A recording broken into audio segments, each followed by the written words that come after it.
Before there was a rapper who told the world to keep your head up, there was a man in the Andes who told an empire, you will fall. His name was José Gabriel Condorcanqui, but history remembers him as Tupac Amaru II.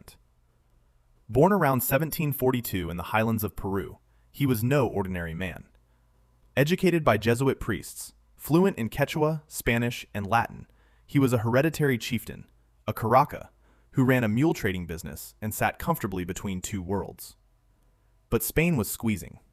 New taxes, forced labor in deadly silver mines.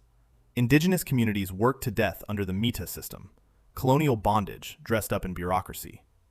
For years, Condorcanqui petitioned, wrote letters, pleaded through legal channels. Every single one ignored.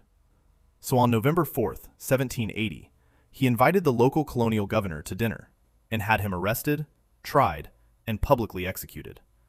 Then he took the name of his ancestor, the last Inca emperor, Tupac Amaru, and he called his people to rise.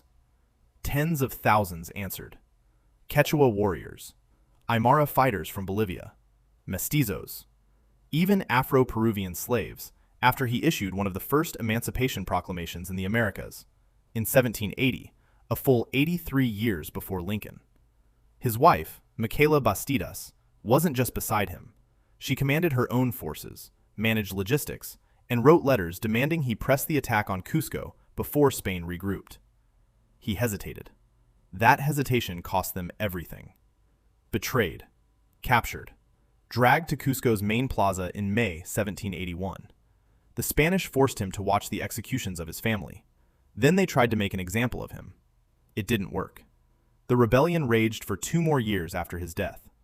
It shook Spain so badly they abolished the mita system in the region. And the tremors didn't stop. Historians trace a direct line from Tupac Amaru's rebellion to the independence movements that swept Latin America decades later. His name lived on. Guerrilla movements claimed it. Governments put his face on currency.